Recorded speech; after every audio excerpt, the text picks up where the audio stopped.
Hi, in front of me is XIAOMI Redmi K30 Pro, and today I would like to show you how you can set up face unlock on this device.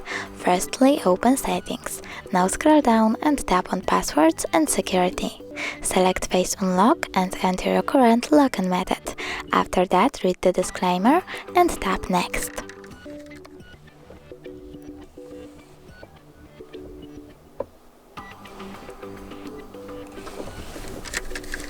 Now tap on Done, and when I turn off my screen and turn it back on, all I need to do is swipe up.